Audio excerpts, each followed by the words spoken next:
and welcome to the Joust. My name is Nagy. I'm here as always with my co-host Liam McNeil. Now, Liam, we're back in our favourite studio, favourite place in the entire world. We can throw Zoom away, we can put it to bed. No one's using Zoom anymore because we can be face-to-face once again with some heavy restrictions. Liam, how are you feeling? I'm feeling fantastic. I'm feeling very, very well. It's like you said, it's great to be back. I think the window's been open for a long time while we've been gone because there's that certain smell has gone. But, we'll get the windows shut and obviously we'll get that working up again. So we also have to make sure that the window remains open as part of the restrictions. 1.5 metres, sanitizer everywhere you move. You can't actually use the bathrooms. But we can be in the same room, Liam, and there's something to celebrate. Being back, ready to rock and roll again. But something a little bit more exciting than us, Liam, is the season. The season is on the cusp of returning again. Now, the naysayers out there were saying, the May 28th couldn't happen. It was a phony date that they've just made up out of sheer panic. And I was one of those naysayers, Liam, and I've never been happy to be wrong. But I'm happy today because they're coming back. In mere weeks. You could have summed that up by just saying the naysayers have said nay. Yes. Well, that was a very long way of going around to that. I was still maybe a week ago. I was like, have we? But it seems like we've timed it perfectly. Peter V'landys, we've given him a lot of flack on the show, but it seems like he's managed to pull the rabbit out of the hat. Smack the horse on the arse, and everything seems to be going well. Animals seem to be going everywhere. Absolutely, and it's we're going to be the first ones back. We're the testing ground. We're the where it all finds out who's ill, who's not ill, where do we play, where's the bubbles? Yeah. What are we doing? I don't even know what's happening. Where are we playing football? They haven't announced this. No. I believe the Central Coast was mentioned. Yes. And maybe Tamworth. Yeah. I think Tamworth was mentioned. There's Rockhampton, I don't know. Microcosms of rugby league towns that we just see. We move in, we take over. We say, we're playing here, we will be here for 18 weeks. I was actually having a beer with Mr. V'landys the other day, and he mentioned, obviously, there's been a bit of a push to reopen Ayers Rock to the public for tourism, and he mentioned that might be an option to, set up. Ayers Rock's about 100 metres long by about 50 wide. Much longer than that, but... yeah, but enough room for a full functioning rugby league field. Top of the rock. Top of the rock. Yeah, that's exactly right. I think we might be onto something. Yeah. There. Straight back, bring people back to the NT. Absolutely. It's going to be... Who knows what this, 20... Is it a 20-week season, 18-week season? There's numbers been thrown around. I know they've released 2 weeks of the draw. With our very own Newcastle Knights kicking off against Penrith. But it won't be in Penrith or in Newcastle. Not that it matters anyway, because the only people there will be enjoying it live will be members of the team and supporting staff. Which is a goddamn shame. Very understandable, obviously, given circumstances at this time. But it's a damn shame. But I think we've showed in the first 2 rounds that footy without fans is not too bad at all. You can hear the hits, you can hear the physicality, you can hear the players sledging each other, which is, I always love when you're on live television and a player walks near the referee and you can hear a swear word over the referee microphone. That's one of my favourite small pleasures in life.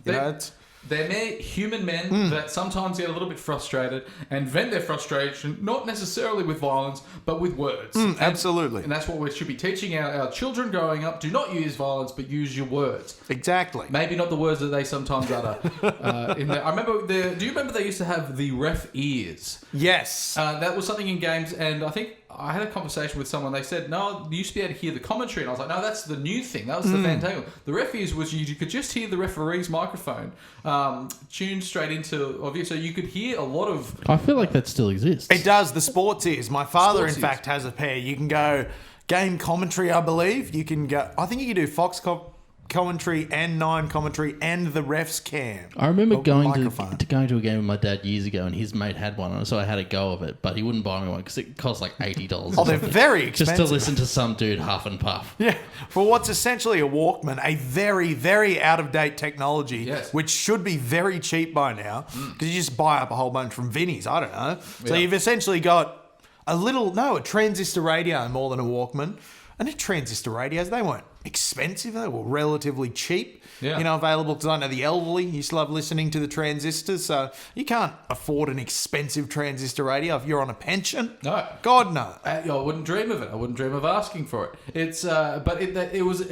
a technology that it seemed to exist, but you would only hear the players swear. You got a different view on the game. You could see a different side to everyone. It was a very exciting time to be a young fella. And I love that you can hear the hits. Without the fans, you can hear the hits. You can hear the physicality. Yeah. You can hear which players are shaking in their proverbial boots and which players aren't. Which team do you think's benefiting the most from no crowd? Do you think it's Manly with no Manly hecklers there? Well, no, I'd say it's the Gold Coast Titans because no one really cares about them in any case. They've been training for no people at their games for years. Exactly, yes. So I've got to go with the Gold Coast Titans. And, more so than that, not only do the fans not care, but the rest of the NRL doesn't particularly care about them either, which, I don't think we're too far off base with the Gold Coast Titans and how we feel about them. No, I think that's right. The Last Chance Saloon, I call the Gold Coast Titans, because that's where you go if you think, should I retire from first grade? No, I'll give the Gold Coast Titans a run first, and then after that, we'll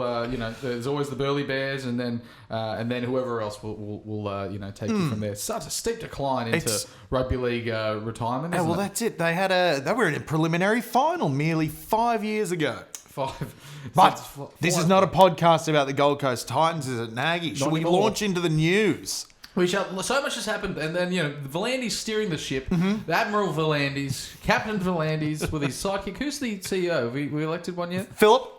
Wait, is it Philip? Oh, no, of the NRL, the NRL, sorry. yeah. I don't believe so. So it seems like Volandis is in charge. Is that important? If we I don't think so. Surely it's not that important if the game's in crisis. There's all these sort of logistical changes. The CEO says, bye, I'm going. Can someone do my job for me? And then no one does it. Well, as you'd remember, all the long lunches we had with Todd, they'd go for on and on. days and days. So it's clearly there's not that much to do in the job. No. But maybe we should step up. Oh well, we finally, we could always answer those calls, Liam.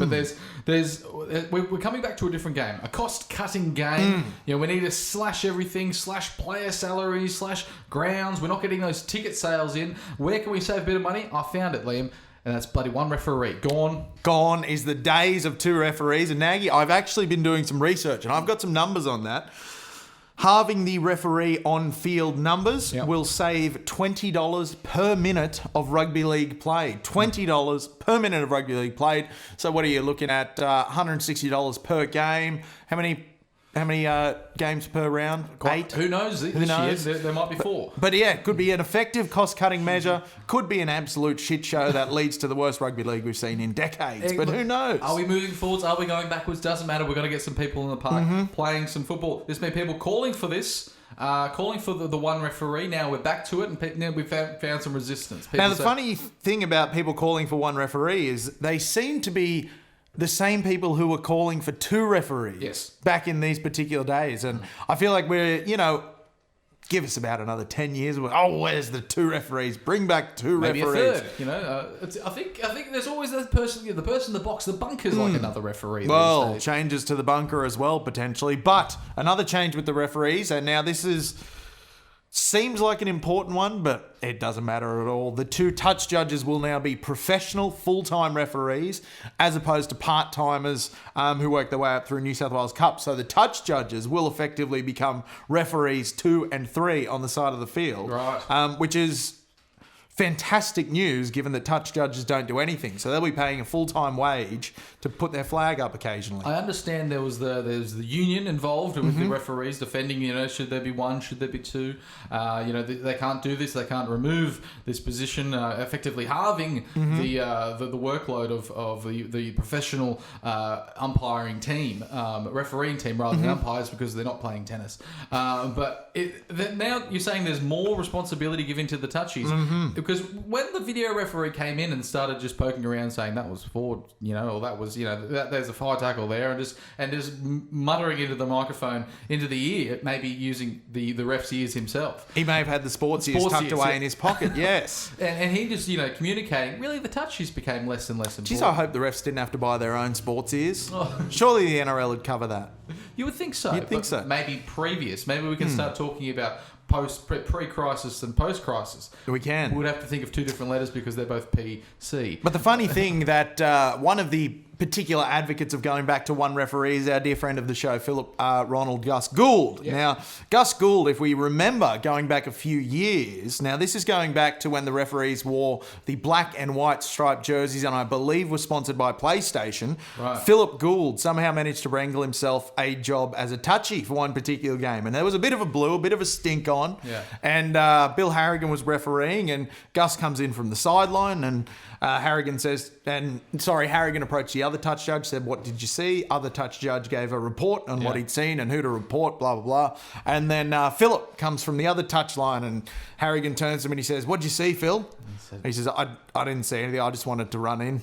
Just wanted to come into the middle of the field. And that's the man who wants more responsibilities from the touchies, who had the least responsibility as a touchy. He's been there, though. He's been there. He understands the people on the ground. At the coalface, Nagy. The coalface. Yes. He's fought the good fight. Rugby league's built on coal. Yeah, it's all coal money. And this town. Big coal is powering rugby league. So one referee. Now we've got some more rule changes, which are very confusing in some ways. So the next one they've changed is regarding ruck infringements. Yeah. Now, the new rule regarding ruck infringements will be that as opposed to a penalty, the team in possession of the ball who were infringed against will receive a call of 6 again. Yeah. After repeated infringements, they will go to a penalty, then a sin bin. But Nagy, you have something on this. The 6 again call, the dreaded ones that could be, given and then taken away. Yes. As we saw in the most recent grand final with Canberra and Roosters. Who was that? Ben, the referee. Ben Cummins. Ben Cummins really dropped the ball there, Ben. But anyway, this is an interesting change that they've made. They trialled it once. Indigenous All-Stars game 2015, I believe. And they decided to bring it back 5 years later. Yes. Interesting sequel that they've decided to really roll this in all at once. Look, I'm all for trying new things to keep the speed of the game up. But are we just turning into touch football? Is this turning into? Will they start just shouting out other things? Will it just be try, scrum, play on, continuous play? Just Never non-stop, never stopping rugby league. No scrums, no taps, no penalties. Yeah.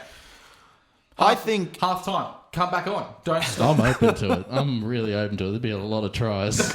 Now, we were discussing this the other day, and our dear friends over at the Batuta Advocate have obviously they've used kind of themselves as a mouthpiece for us, and they've put a suggestion forward that I quite liked, and I've been workshopping for quite a few years, and that is 0 referees. But we've obviously been in talks with the Batuta about that, and 0 referees. That could be the new way forward for rugby league. Does the post-match committee? Could they be more involved, Liam? Because if we had no referees, I don't know the rules of rugby league. I believe you do as well. I think the players should. They're professionals. Now, what is the referee doing out there besides reminding people of the rules? Could we not just let the game flow? Yeah. No referees whatsoever. Let the game flow. Post-match committee comes in and then suspends people who are breaking the rules. I love it. I think it's fantastic. But what I would say is even better than having the committee give out the rules and the rulings post-game, they should do it during the game. So I think it's about a 4-man committee. What you could do is have 2 members of that committee on the field, policing play, and then the other 2 I'd picture you'd put on the sidelines, maybe give them flags, and they can help the referees. So we'll go back to 0 referees, but a full post-match committee, but put them in the match. During the match. So we have 0 referees, but we have a committee instead. But who would be on the committee? I'm sure there's a lot of referees that have just been sacked that they could probably fill those positions. And then we'd have to fill, obviously, the post-match committee and all that. So it's a lot of work, but, we can get onto it. We can work something out. Hopefully the NRL can see that it's not just about the NRL cutting costs, but we're giving people jobs and making them pay tax and getting this economy moving once again. And that's Scott Morrison, boats and jobs. Stop the boats, and now he's stopped us all having jobs. Well done, ScoMo. We shouldn't say too much. He's a dear listener of the show. There's a couple of players that got themselves into strife since we've been off Liam, and that's we've respected the social distancing. Yes, we still are, and up to this point because the restrictions are still in place. They've just been lifted ever so slightly, ever so just that little bit of weight off the shoulders. But there were some players that went out on a private property, but on bikes. Were they registered? Were they not? They had guns. They went very sort of bushrangerish. maybe they're doing a short film regarding Ned Kelly. I was about to bring up the similarities with Ned Kelly on motorbicycles. Breaking the law, guns. Horses. I don't think anyone has horses anymore. No. They're supremely wealthy, possibly. So now they've got motorcycles. The modern horse, and so they had all the things there they needed to be doing to be stopping travellers and saying please your money or your life. Yes. Were they doing that? We're not making those accusations, Liam. We cannot stress strongly enough that we are accusing these players of being bushrangers. No. Cannot stress that strongly enough. However, there are similarities. There are similarities. And then on the complete other end of the scale, you've got your cool, badass bushrangers, we're all national heroes, Captain Thunderbolt, Ned Kelly, all the other ones. All the other ones. Dennis Moore. Oh, yeah. I was about to say Ivan Milat. But anyway, bush guns, he wasn't on a horse, though. No, he wasn't. But then at the other end of the scale, you've got your far lamer social breach from Nathan Cleary. Now, Nathan had, I think no it was... guns. No guns. No motorcycles. No motorcycles. Women, though. Women. He Now, had women. that ups the cool... Sorry, yes, girls. That does up the cool factor a bit. Yeah. I mean, if I had 5 women turning up to my house, I'd feel like the cat's pajamas, I suppose. Yeah. But... he lied about it twice, didn't he? Well, the thing was that he said they were merely there stopping by, waiting for an Uber. Now, I'm not sure if he was aware how Ubers work, but you do select the location to be picked up from it. So they've said, should we get picked up from where we are? Let's pop down to Nathan's and get picked up from there. And Nathan said, well, please come in out of the weather, out of the cold. And then I believe after he lied about that, this video was released to the public. And then it all went wild from there on. Now, I don't understand TikTok. I don't use TikTok. Now, I know you're an avid TikTok user, but it seems to be a thing that you do on there that you do, as we can see on screen, cooperative and collaborated dancing. Some dancing. So look, Liam, I'm not sure if you're aware, but through this crisis, all the theatres have shut down. Movie cinemas have shut down. The arts is suffering. The arts are suffering. And I'll be damned if I'm going to say goodbye to choreographed dancing. Oh, no, we are big fans on the show, obviously. Choreographed dancing, musical theatre, all those kinds of things. So it was merely them trying to, expose themselves, not exposing themselves on camera, but trying to give back to the arts. If they had exposed themselves on camera, that would be a real NRL off-season debacle. These ones are they're sort of off-season, it's mid-season debacles. Yeah. But, off-season... Definitely, these would be on the milder scale. I was a bit worried when I found out that Nathan Cleary lives with Tyrone May, who's well known for his filming exploits. There might have been some exposing themselves in that house anyway. Oh, yes, I would imagine What's he doing? He's not still with Penrith, is he? He still stood down, I believe, under the no-fault stand-down policy, as far as I'm aware. Trial pending. Yeah, right, absolutely. Yeah. But not the kind of person you want to throw your hat in the ring with. No. He's a troublemaker. And he seems to be having a bad influence on Mr. Cleary. But again, he's getting bad advice. He lied again about it. And then lied a second time. He doubled down. So it wasn't just an Uber, it was an Uber and a dance. Could he have not said that at the start? Absolutely. And he was initially fined less than the other offending players. Yes. But I think his fine has been upped. Up to the same sort of... We're in the same ballpark. There's so much news going on. I can't keep up. I really should have done some research before the show. There was the rules set aside for these gentlemen, and they were breaking all of those rules as far as social distancing in their own way. Some indoor, some outdoor. But I think there's two very distinct differences between the two circumstances, because I'd argue that Josh Adokar and Latrell Mitchell and Tyrone Roberts-Davis of the Knights that was very much a case of the boys being the boys, which is a fairly classic rugby league argument. They weren't sharing bikes. No, they weren't. They weren't choreographed biking. And they weren't standing at each end of a gun. No. Because a gun... They weren't sharing the guns. Well, guns are generally... about, 75 centimetres to a metre long. Sure. So if you were at one end of the gun, the other was at the other end, you would be breaking social distancing protocol. Sure. Also, that's just horrifyingly bad gun safety. Yeah. So, what? You know, you're right. Nathan Cleary. They could have just been using the gun purely as this is my space. And we don't know if Nathan Cleary has a gun in his house. He could have a gun as well. He could, as long as it's stored safely in a locker, completely registered, with the thing they use to stop the trigger going off. That's fine. That's perfectly fine. It's a question that needed to be asked, but whether you get the truth from Nathan Cleary, we just don't know anymore. We don't know. We absolutely don't know. Now, in another circumstance of players, I wouldn't say being dickheads, but you can say being dickheads. Yeah. We need to discuss the anti-vax crowd led by Bryce Cartwright and his missus, whose name I believe is Chanel. And their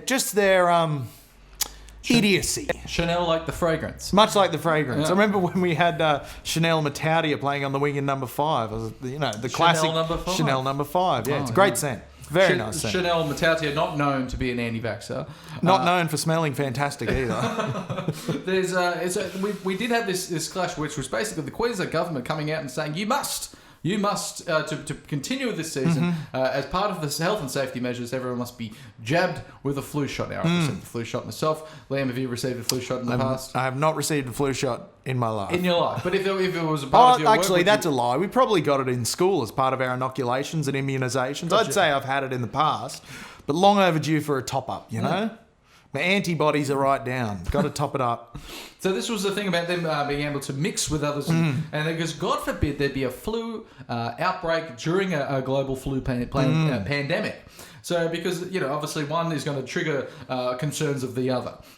And so they said this is what you need to do, but there were some that stood against it. That stood up. The Gold Coast three: Nathan Peets, Brian Kelly, Bryce Cartwright. Yeah. Now Peets had a somewhat legitimate excuse. He'd had a flu shot a number of years ago, ended up in hospital for about a week, I think he said.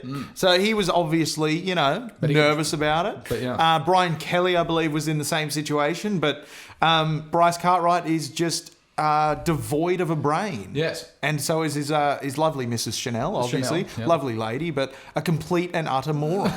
So, you can be a nice person, be a moron. That's okay. But, yeah, both idiots, Nagy. Discuss. I think this is what is highlighted here, Liam, is that they not that they don't want the flu shot, but they don't want any shots at all. They have a complete distrust with the system that is providing medicine, which is also the same one that is providing care when Bryce is, receiving some sort of injury. I'm sure that he has much more trust in the surgeon operating on his shoulder or the physio helping him to walk again after a knee operation. However, he has distrust with the other medical professionals that are providing him with medicine to prevent serious diseases that are causing death all around the world. All around the world, everywhere. And now the thing that Mr. Cartwright and Mrs. Cartwright have come out and said is that we don't trust what's in the vaccines. There's chemicals in the vaccines. Yes. Now, those very same chemicals, I assume, go into the tattoo ink that Cartwright doesn't mind putting in his body, and probably the Botox that Mrs. Cartwright, has been accused of using in the past. Well, the chemicals that make up the very Chanel fragrance that's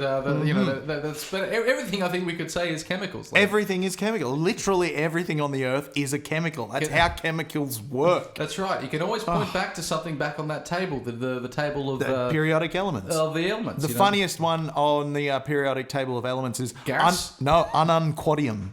There's an element called ununquadium, and I always found that very humorous in high school. Can you unpack that a little bit more? What ununquadium is? Just a funny name. Do you know where it was? It was in the bottom, just to the right. So it was one of the higher numbers. I believe it had a high atomic number. Yeah. But I just found it was a funny word. Don't know what it does. Never have. Never will. Yeah. Just a funny word. We're moving forward with the season. I say with or without Bryce. I think he and then he may have done some. I believe he's got a medical dispensation from the Queensland government, and I say no. I say that is very weak from the Queensland government, and the Queensland government's health minister, whoever that may be, will be held personally and liably. Is liability a word? Yeah, sure. Yes, liably responsible if the whole of Queensland dies off. But obviously we'll be cheering that here down at the Joust because it'll make Origin season very easy. I mean, it's hard to beat it's very easy, rather, to beat a team with no players because the whole state has passed away. And look, we can move on from the flu, Liam. Yes. Some of us can, but the others that are unvaccinated continue to live in fear. But we have a team We have a team, Nagy. We have a team that's going to be playing the Penrith Panthers on May 31st. Yes. Gavin Morton's Penrith Panthers. Typically 31st is around Origin 1 time. That shows how far we've moved into this season. Thank you for bringing up Origin. We shall discuss more about that post-game talk. You've constructed the predicted 17. Now, of course, the biggest change is our very own Kalen Ponga out for one week with suspension. He'll be back round 4, and we're tipping that his place will be taken by Texas Hoy.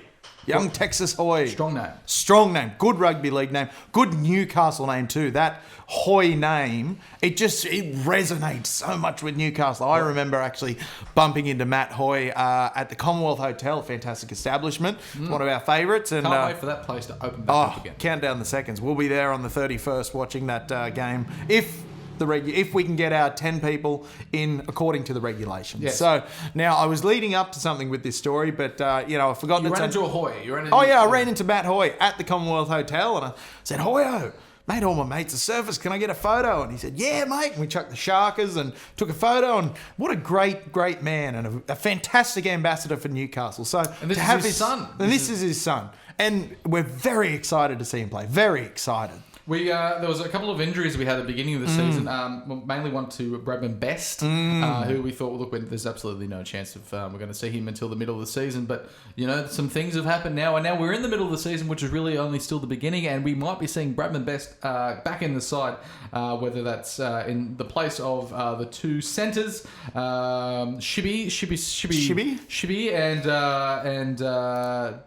you better do Anari Tuala. Thank you so very he much. could well take the place of either of those men. I would think the two wingers will be Heimel Hunt and Edric Lee, both of whom are, you'd say, very safe picks. Yeah. You're not going to drop either one of them. But yeah, and there could be some room in the centres for Bradman Best, and we only saw, small bits of Mr. Best last year, and he looked pretty handy. Yeah, he looked pretty good. He looked huge for someone his age. And it reminds me of someone like if you have these really young, take us back to 97, and we had people like Mark Hughes, but a boy he was, and we had Owen Craigie on the other. Another boy, still in school. They were both just these young men, and then now we didn't really see much of that for the decades preceding, but now decades following. But now we've got another one who's he's barely 19 years old. But looks like a man. thumb. It does look like a thumb. Like a big, strong thumb. Well, see, he looks like a strong thumb. Yeah. I had a physics teacher in high school who also looked like a thumb, but he looked like a very weak thumb. Yeah. He looked like a thumb that had kind of gone down and put on a bit of weight outside Anyway, so there's two kinds of thumb-looking people. Yeah, there's the ones that bend too far back, and then, I didn't even think in 3 dimensions. You go forward, you go back, go across, you go across. But yeah, it's an interesting phenomenon, people looking like thumbs. We should maybe do it. Should do an episode on that. Thumb team, maybe. Thumb team, there you go. A complete team that's made up of people that look like thumbs now or when they were playing. Keep an eye out for that one in the future, Jousters. Now, of course, we lost in their last game, a win against the Tigers, undefeated season, #nice undefeated 2020. But but we've lost our marquee signing really for the year. In the space of the name escapes me, Jaden Brayley. And so but luckily we've got brother of Blake, and their dad's name's probably Blade, and their mum's name's probably Jade, something like that. They're all play hooker, all of them. Well, luckily she was a hooker. Apple of her eye, sweet cherry pie. Well, luckily we had a hooker in our back pocket in the space of Connor Watson, who excelled at hooker last season. I thought when he was at hooker was some of his best footy. He can run. He can run. The boy can run. And he can bounce. He bounces off people, and he picks up speed when he bounces. It's quite something. Something indeed. Now, we've also got one that was whether Connor Watson will fill that number 9, or do we keep him on the bench and start the team with Chris Randall? Now, I know nothing about Chris Randall, Nagy. Yeah. Tell me about Chris Randall. Well, he's what I view Chris Randall as a real. He's like an old school hooker. Good. He looks like a hooker. He plays like a hooker. But whether he has that same sort of pizzazz of Connor Watson, or does he have any sort of the excitement of a Jaden Brayley, or the classically handsome good looks of Jaden Brayley? I don't know. Oh, look, Mr. Watson's got him covered for looks. Don't worry. It's the most gorgeous man on the team, without a doubt. I would say that's what they're really looking for, because by God, Philip Gardner has said we want these boys looking good. We want these boys hot. Yeah. Yeah. Because in the end, they're trying to sell this team. You've got to sell the team, and especially you've got to sell the team to non-traditional rugby league fans. And the female market is a rapidly emerging and growing part of the sport. And like fellas like to have a good gander at a couple of girls every once in a while. Sure. And now it's time for the girls to have a bit of a squiz over the fellas. We can't have a team of thumbs. We can't have a team of thumbs. We've got one. We need the other indexes and the middles and the pinkies and the rings. One more. We need a diverse hand to make a fist to punch the other team. Oh, fantastic analogy. We didn't cover the halves though. Now the halves. Mitchell Pearce, Kurt Mann. We believe will play 5/8. We don't know. And look, I say give Kurt Mann a few more weeks to prove himself. I know he's got some naysayers, but I think he's done all right. The boy can play. I think he acquitted himself well in the first 2 games of the season. I think so too. He didn't have too big of a job.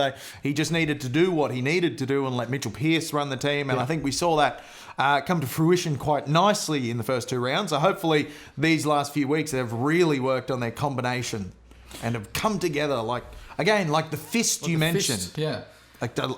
And then we can give the other teams a real lively fisting. Who do you think of this in isolation? Who do you think suffered the most as far as not being able to get back in that peak physical condition? I know they're back training now, but they would have done a lot of training individually. I tell you what, I think might have struggled. Sione Matauti. I reckon that boy can eat. I reckon he's a hungry footballer. He's a hungry fella. And I reckon I'm not sure if we're going to see a different kind of Sione. I know he started on the wing, and then he went to fullback, and then he's gone to second row. Maybe we might see a front row Sione. And it's so easy to forget that Sione Matautia was an Australian representative at 18. Yeah. A boy. Boy, doesn't that feel like a long time ago. Because it was. It was a long hence the feeling of it being a long time ago. And then a good powerhouse front row with Clem, Daniel Safidi. And then, it's where Sione will fit in. Will he take that second row spot that Mitch Barnett has obviously been injured and been left out of due to injury?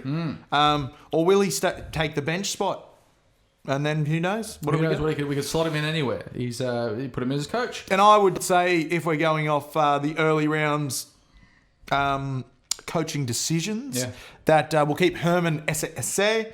Manson Ice named him twice at lock, and I like that. I like it. His footwork, his strong contact. I hope that passing before the line, passing which after is fantastic. The line. He's got a pass on him. He's got a pass on him. His lateral defence could use some work, so hopefully he's used this off-season to just like crab walk around everywhere. Crab around the house. Yeah, crab around the house.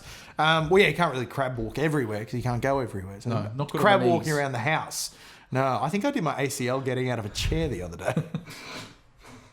I didn't even get up particularly quickly.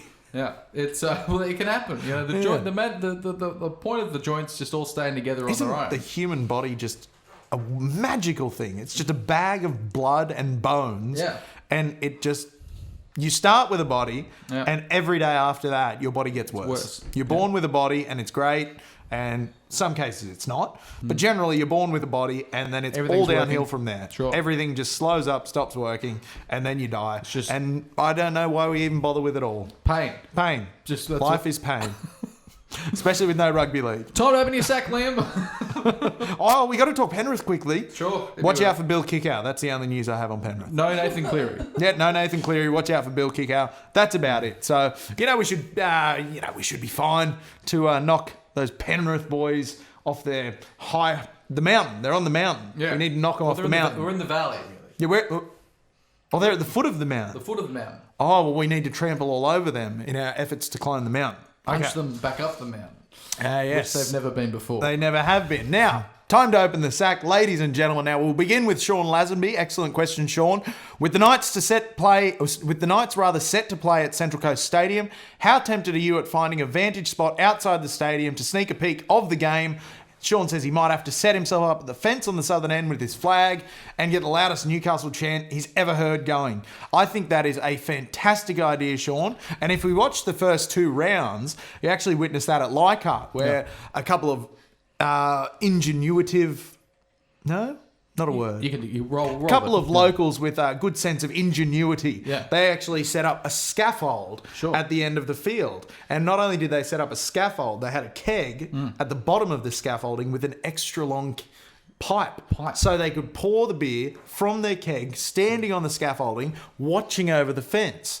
And I think what Mr. Lazenby is suggesting is a very similar setup, but probably without the scaffolding. You don't need it. They're the kind of people that we need in the not the post-match committee, but the current match committee. Yes. That kind of, on-the-spot thinking. I think, it's... You know what? Here we go. Here's an idea. Hit me. Forget NRL CEO. Don't worry about it. We run the game through the mail sack. Yeah, sure. Yeah. So all suggestions for the game, changing the game, ways to alter the game, go through us. Yes. They go through us. Obviously, we Another will committee, be yeah. we will be the arbiters. Yeah.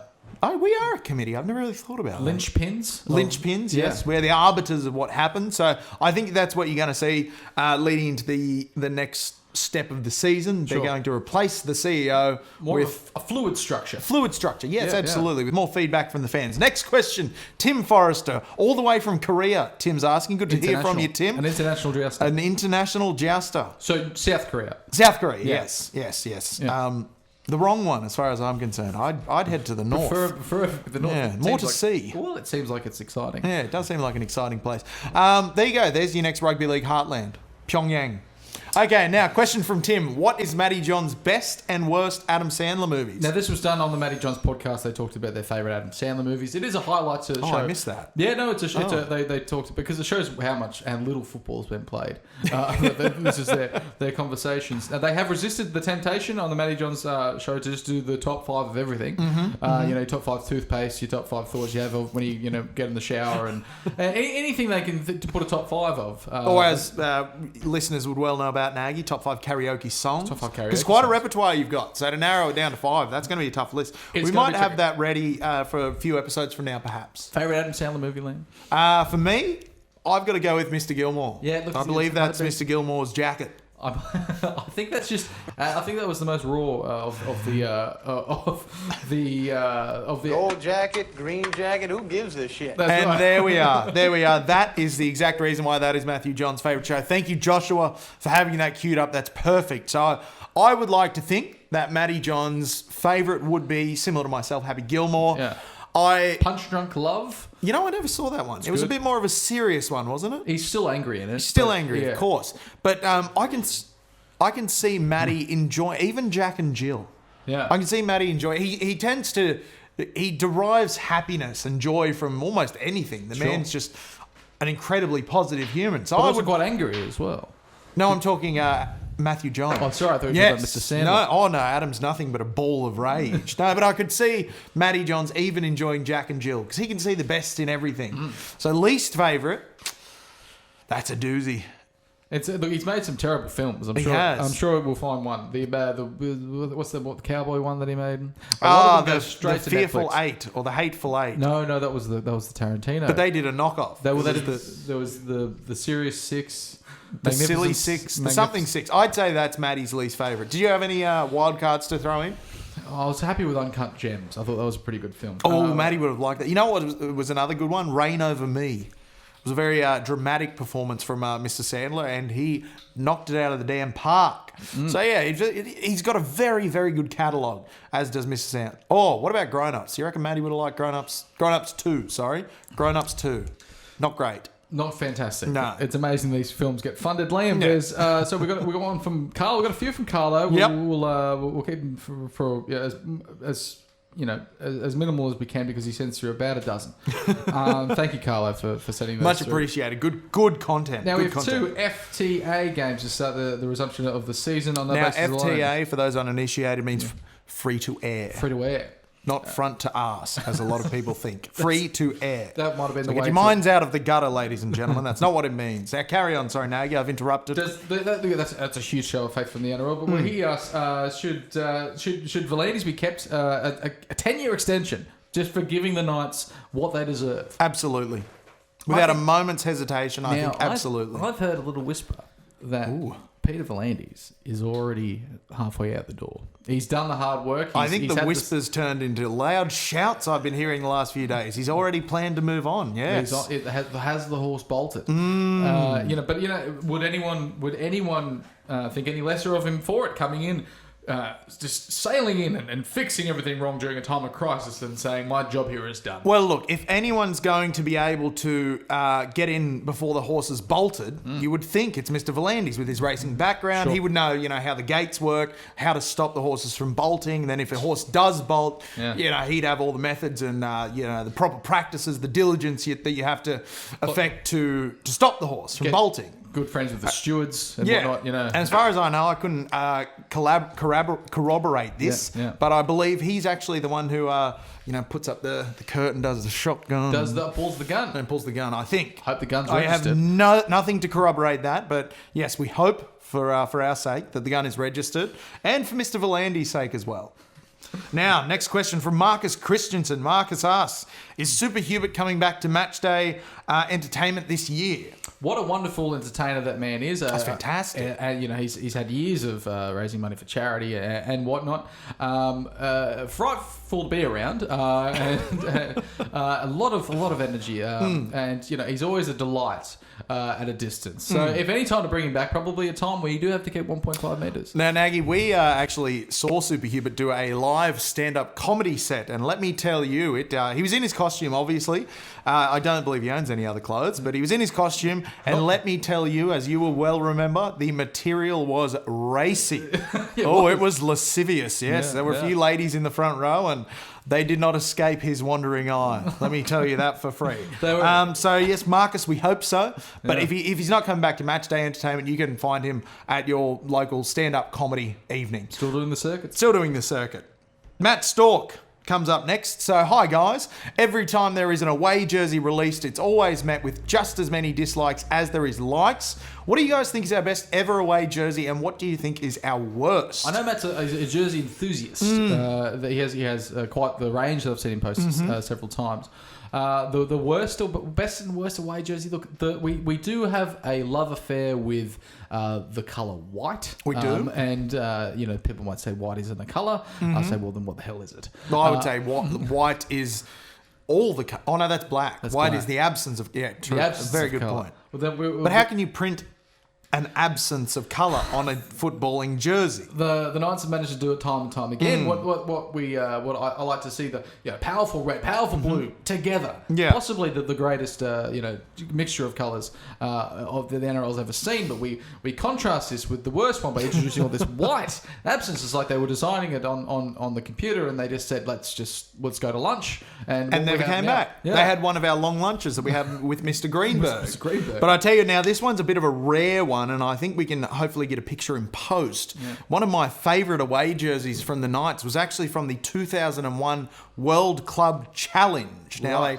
played, I believe, an English team. Yes. As they do in the World Club Challenge. Usually Leeds or Bradford. Yeah, Wigan are generally up there. Yeah. Bradford Bulls. Oh, it was the Bulls. Bradford Bulls. There you go. That was the breeding ground for all four Burgess boys. They all came through the Bradford Bulls system. The Bradford Bulls. The Bradford Bulls. The Burgess boys. The Bradford Bulls Burgess boys. Yes. There you go. That was an easy one to say. So, yes, that's one of my favourite jerseys, the 2001 away jersey for that. And yours, Nagy? My favourite and my least favourite. Look, I know what one stuck in my mind is the 2005 one. Where here we go. We've got some footage on the screen here of the 2001 jersey. The Qantas are on the back. Yeah, look, it's interesting. Is that Qantas or Qantas? That's just Qantas. That's just Qantas.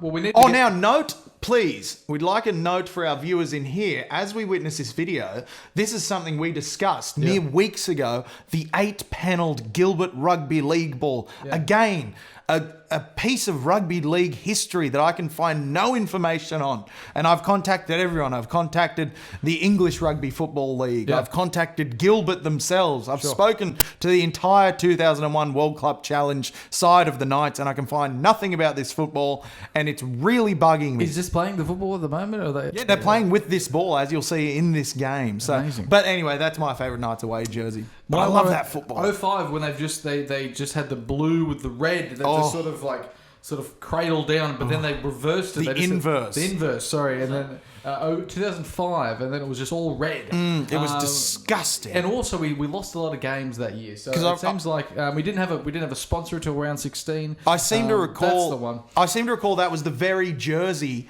that Joseph Johns was wearing when he came off with the infamous the jaw. The jaw broke. Well, I believe that was at home. I believe that was at home that he broke his jaw. But it was the same year. It was in one of these ugly Guernseys. Yeah, no, you need some panels. You need some sort of panels that way or panels this way, the whole colour. Also, we need to take the word Guernsey back from the AFL. They've really commandeered it over the last couple of years. I think we can get it back from them. We've got one more last question for the Carlo, night. yeah. Carlo Taishen again. Fantastic question. What is going to be better, going 4-0 or ending the Raiders and the Panthers seasons this early on? I think they'd both be fantastic because obviously you can't have one without the other. Yeah. You can't win both games and then knock their seasons over, I suppose you'd say. But no, I think going 4-0, what a start to the year. We've done it once before and then managed to still get the spoon. So it's... what was the run on that? Was it 7 games you won in a row and then got the spoon still? 2004, 2014, I believe we won the first 4 games. 2015? 15 was the first one with back without Wayne Bennett. We won the first 4 games. We were up there with top of the table, which we seem just to touch sometimes, and then collapse down on the ladder that we're standing on. And it's but it is possible. We showed the world it is possible to have success at the beginning and then lose your next 8 games. Yes, absolutely. Look, we've got a shorter season now. Hopefully, if we can get a couple more wins, build back some momentum. Anyone, and it's anyone's ball game. That's it. It's a brave new world, new rules, new players, new committees. It's fluid. There's committees coming out the wazoo. We should form a committee to adjudicate on all the committees. Yeah, because there's too many. So we need a committee to cut back on the committees. Is that socialism? I'm not really sure. I don't know. But either way, I'm for it. Thank you for joining us for another week of the Joust. Thank you, Liam. It's been a pleasure to be back. The pleasure is always mine, mate. In our always studio, mine. We can say goodbye to Zoom and say hello to you. And we've got the game coming up. We'll be back to you next week as well. Check us out on here on Facebook, YouTube, SoundCloud, Twitter, Instagram. Spotify, perhaps? Spotify, maybe. Yes, Spotify as well. Spotify indeed. And also on NBN, Once a Night. Nope, that's not what... Nights to remember. Nights to remember. We can take that out in the edit.